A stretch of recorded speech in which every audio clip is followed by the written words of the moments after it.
냉동육은 맛이 없는 고기가 아니에요. 예전에는 안 좋은 고기들을 냉동육으로 판매를 했는데 요 근래에는 냉동육을 그렇게 판매하지는 않습니다.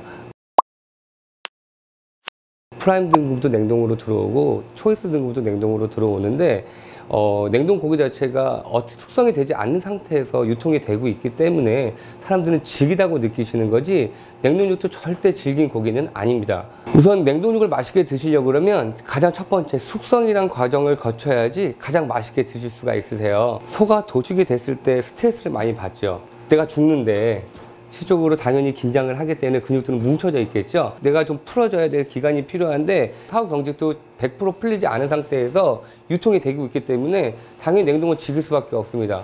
냉동 상태에서는 절대 숙성이 일어나지는 않거든요. 집에서 숙성을 하신다라고 하는 건 굉장히 어려운 일이 아닙니다. 근데 그 숙성엔 여러 가지 방법이 있습니다. 요새는 뭐 드라이에이징도 있고 뭐 웨드에이징도 있고 뭐 건조 숙성이다 뭐 여러 가지 방법이 있는데 집에서는 그런 걸 할 수 있는 상황이 없잖아요. 잘 해동하셔서 드신다 그러면 냉장육처럼 정말 맛있게 드실 수 있으십니다. 첫 번째는 냉동된 고기거든요. 이거를 갖고 냉장고 또는 김치 냉장고에 보관하셔서 자연적으로 해동도 되고 숙성도 되게 만드시는 방법이 있고요. 지금 보시다시피 이렇게 자동적으로 해동이 되거든요. 하루 만에 이렇게 해동이 되지는 않습니다. 적어도 4일에서 5일 정도가 돼야지만 냉장고 상태에서 이렇게 해동이 되거든요. 그럼 4, 5일이 지났다는 얘기는 4일 동안 숙성이 됐기 때문에 정말 맛있게 고기가 숙성도 되고 해동도 되었다고 생각하시면 될 것 같아요. 그럼 이건 냉장고기랑 똑같거든요. 갑자기 손님이 와서 급하게 빼내셔야 된다라고 하셨을 때 보시다시피 물 속에다가 저희가 진공된 고기를 넣어 놨습니다. 꼭 여기서 유의할 점은 찬물이어야 되고요. 얼음물이 가장 좋습니다.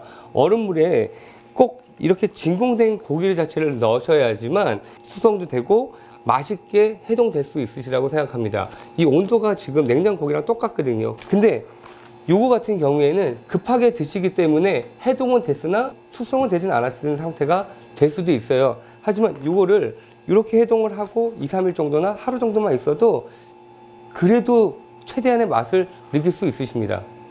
어떤 일이 발생을 하냐면 이 고기처럼 피가 이렇게 많이 나와 있어요. 이게 전부 다 피거든요. 이렇게 피가 많이 발생했다는 얘기는 이 안에 육즙이 다 빠져나왔다고 생각을 하시면 돼요.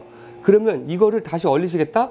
다시 냉동에 얼리시면 이 피가 전부 다 얼어서 고기에 붙습니다. 그러면서 고기의 피 냄새도 이상한 냄새가 나고 냉장고 냄새도 들어가면서 맛이 없어지거든요. 박테리아가 생기고 세균이 번식하면서 세균을 토해낸 거기 때문에 굳이 세균을 구워서 드실 필요는 없으시잖아요. 최대한 세균을 닦아서 드시면 훨씬 더 깨끗하고 맛있게 고기를 드실 수 있으실 거라고 생각됩니다.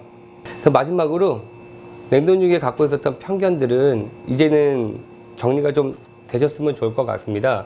냉동육도 분명히 해동과 숙성을 거친다 그러면 이렇게 두꺼운 스테이크도 맛있게 드실 수 있으시거든요. 잘 해동, 숙성하셔서 드신다면 냉장육보다 훨씬 더 기간적으로 훨씬 더 싸게 드실 수 있으십니다. 감사합니다.